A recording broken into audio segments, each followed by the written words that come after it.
Lula participou do Congresso da União Nacional dos Estudantes na capital goiânia. Está estudando? Em meio ao tarifaço imposto por Donald Trump aos produtos brasileiros, o petista usou o evento oficial do governo para voltar a criticar o presidente dos Estados Unidos. Lula afirmou que nasceu para negociar. Eu tenho certeza que o presidente americano jamais negociou 10% do que eu negociei na minha vida. Jamais.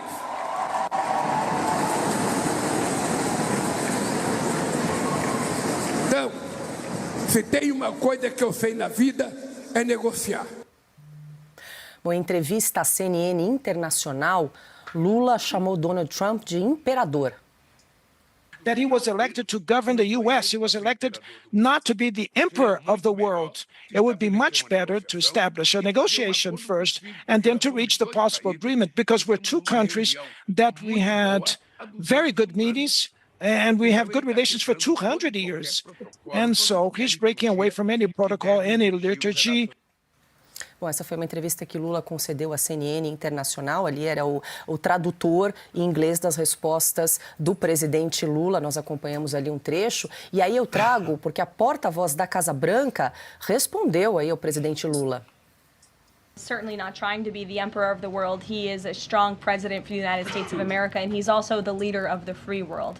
And we've seen a great shift across the entire globe because of the strong leadership of this president. In regards to Brazil, the president sent a letter to Brazil announcing their new tariff percentage. He also directed our USTR ambassador, Jamieson Greer, to launch an investigation of Brazil under Section 301 of the Trade Act of 1974, designed to address unfair foreign practices that are affecting U.S. commerce. For years, we know Brazil's digital regulations and weak IP protections have undermined U.S. tech and innovative companies, and their tolerance of illegal deforestation and other environmental practices puts American producers, manufacturers, farmers, and ranchers who follow better environmental standards at a competitive disadvantage. So this president always acts in the best interest of the American people and the United States of America, and he will continue to do so. Ana Paula Henkel, muito boa noite, Ana. Seja bem-vinda. A gente fez uma reunião aqui de algumas declarações do presidente Lula. Hoje concedeu essa entrevista à CNN Internacional, também participou desse Congresso da União dos Estudantes em Goiás, quando disse que é um negociador nato, Ana. Boa noite, seja bem-vinda. É pegadinha essa chamada, essa boa noite? É isso? Boa noite, Paula. Boa noite, Carlo Cauti, Silvio Navarro, queridos, e mestre Augusto Nunes. Boa noite à nossa audiência. Olha, Paula, eu não sei se é ignorância, se é falta de conhecimento, ou tudo junto, ou mau caratismo. O presidente americano não negociou 10% do que eu negociei. Ele não sabe como foi a vida do Donald Trump. Donald Trump nunca foi político. Donald Trump já fez fortuna, perdeu tudo, negociou, fez fortuna novamente. Se tem um ponto da vida de Donald Trump que, independentemente se ele hoje é aliado ao Partido Republicano ou não, o americano sabe quem é Donald J. Trump. Um grande negociador de Nova York, fez fortuna, toque de Midas, onde ele colocava a mão em empreendimentos, no comércio, sabe negociar muito bem, fez fortuna. Veio de uma família rica, sim, mas chegou a perder tudo, absolutamente tudo, e hoje a fortuna na casa dos bilhões. Então, isso aí não dá nem para discutir, e ali a claque, né, aplaudindo. A resposta da Casa Branca ao comentário, né, eu até publiquei agora nas minhas redes sociais, essa fala do Lula é uma ameba diplomática, né? É uma ameba, com todo respeito às amebas, é uma ameba diplomática, porque o Lula está enfiando o Brasil em um buraco negro sem fundo, Paula. E interessante ali como a porta-voz da Casa Branca, a Caroline Leavitt, ela faz questão de dizer: é o líder do mundo livre. Esse é um claro recado ao Brasil do Lula, do PT. do Lula 3.0, que anda com quem? Com ditadores, regimes de exceção, com o regime dos ayatolás. Ele é o líder do mundo livre. Agora, Paula, pelas minhas conversas por aqui desde ontem, porque aqui também não para, né? Como eu estou num fuso atrás do Brasil 4 horas, a gente acaba o Sem Filtro, eu ainda estou aqui durante a minha tarde, continuo as ligações, e pelo que eu pude apurar ontem, com todo esse quebra-cabeça que a gente fala do Brasil, e Bolsonaro, Alexandre de Moraes, tem duas frentes, e a Caroline Leavitt mencionou agora, é por isso que eu quero trazer isso no meu comentário.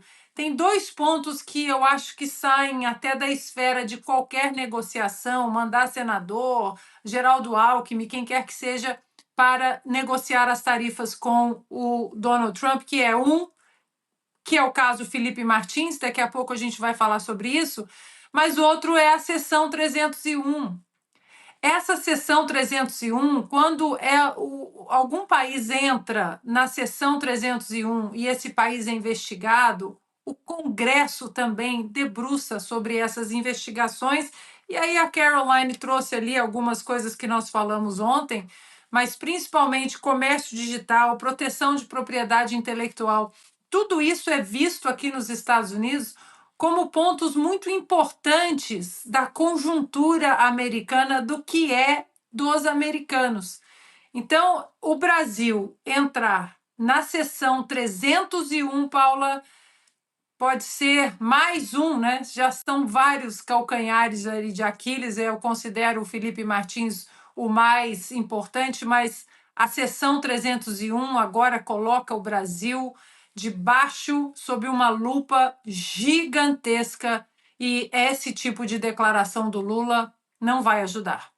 A sensação, né, Augusto, é que ele não está levando a sério o que está acontecendo, né? Final de semana ofereceu jabuticaba para Donald Trump. Exato. Hoje falou que era o melhor negociador, nasceu para negociar. Enfim, não está levando a sério uma situação que é bastante grave, né? Tem um iceberg vindo à nossa direção. O Lula é uma usina de bravatas e basófias, né? Sempre foi, sempre foi. E é um completo ignorante, repito, e isso não se reflete só no que ele diz e como ele se pronuncia. Essa é outra usina de erro de português, o Lula. Agora é o seguinte, ele não sabia, está tentando descobrir agora que qualquer presidente dos Estados Unidos é o homem mais poderoso do mundo, pelo simples fato de governar a única superpotência militar e econômica do planeta. Ele não sabe. É sim, não é imperador, é mais que isso. Que imperador tem, tá cheio, tem até na África, ali tem imperador. Ele é o homem mais poderoso do mundo, verdade. Agora, ele não sabe também que o Trump é um negociador. É um negociador sem subestimar, nada, é negociante de primeiríssima qualidade, tanto que enriqueceu. O Lula pode dizer que também negocia bem, porque sai barato, né? A fortuna dele, ele não precisou pagar nada para ter o que tem, como o sítio em Atibaia, que ele usou quando quis, como proprietário, sei lá o que acontece no mundo das escrituras da imobiliária Lula, porque aquilo é um mistério, não sei quem é o dono oficial daquilo ali. O fato é que era dele e ele não comprou o triplex do Guarujá, porque foi pego a tempo. O Lula negocia mal. Agora, ele está falando do quê? Da negociação que ele fazia em 78, 79, 80, ainda do tempo que ele trabalhava, mas isso é século passado. Século passado ele negociava com a Fiesp, negociava com os empresários, e era um empresário espertalhão, um negociador espertalhão, porque fazia um discurso para os grevistas e fazia para outro. Agora, era tão bom, né, tão duro negociador, que quando os grevistas presos, ele era um deles, em 1980 eles resolveram fazer uma greve de fome, o Lula escondeu um saco de bala paulistinha embaixo do travesseiro para não ficar sem comer. É isso aí, esse é o Lula. Essa história está no livro do Augusto, 11 Presidentes e Eu. Bem Uma contado. delas. Muito bom. Cáudio, eu quero te ouvir, mas deixa eu só trazer mais uma declaração, porque no mesmo evento lá do Congresso da União dos Estudantes, Lula prometeu cobrar imposto das empresas digitais americanas. Que a gente vai julgar e vai cobrar imposto das empresas americanas digitais.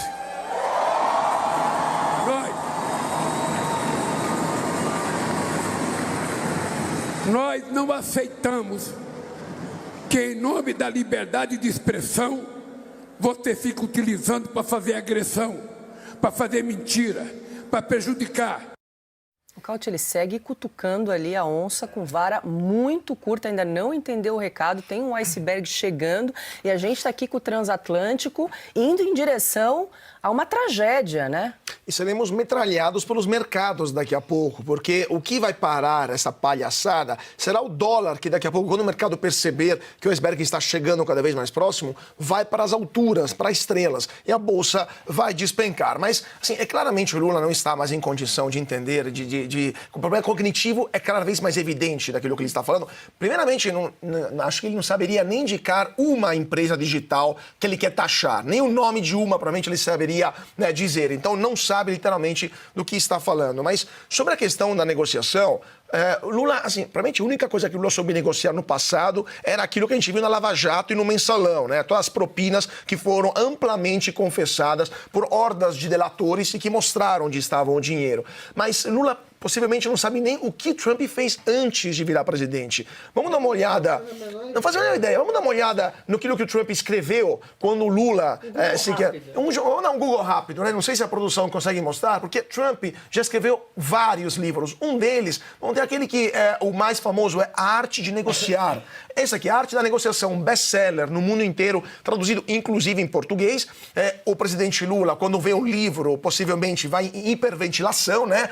Porque nunca leu o livro na vida, então não sabe se serve para fechar uma porta, se para ajustar uma mesa.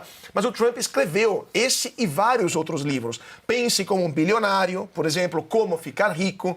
E escreveu um livro, que inclusive Lula deve achar isso basicamente a Bíblia da infâmia, né? Mas o livro mais interessante é esse, Grande de Novo, Como Fazer a América Grande de Novo. E explica claramente como ser um presidente sério, um presidente forte, como a porta-voz da Casa Branca estava falando.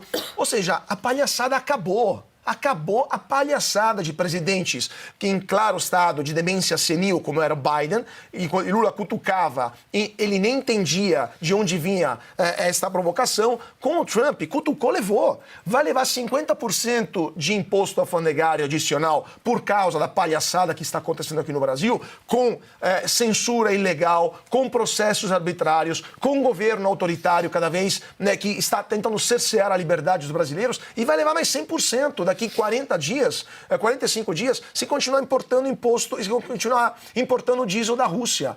E vai levar também Lenin Magnitsky, ministro do Supremo, se continuar também prendendo gente inocente como o Felipe Martins. Então é isso que vai acontecer. Inútil ficar gritando em programa da Cristiana Mampur, de esquerda, que é o Trump imperador do mundo. O Trump é o presidente dos Estados Unidos. E Lula, se não sabe onde ficam os Estados Unidos, está chegando um problema desse tamanho que ele vai ter que enfrentar e que vai afetar a vida de todos nós brasileiros. Diga, Silvio. Só para arrematar em uma linha, uma entrevista recente à Globo News, vejam vocês, não à toa os jornalistas, os entrevistadores ficaram assustados com tamanha clareza, com o ex-diretor do Banco Central, Alexandre Schwartzman, ao ser questionado pelo jornalista da Globo News se seria bom ou ruim, quem ganha e quem perde, quando o Brasil entra num embate com os Estados Unidos. E em uma frase ele resumiu tudo. Podemos parar por aqui. Ele disse, é o equivalente a um mico resolver brigar com um gorila de 500 quilos. Belo resumo da ópera, né? 18 horas, 10 minutos. Eu aproveito aqui para te convidar a participar de Oeste Sem Filtro, mandando um vídeo para nossa produção. É só pegar o seu celular, gravar na horizontal, dizendo o seu nome, de onde você nos acompanha. O número está aqui na tarde, é o 11 95786 1993. A gente aguarda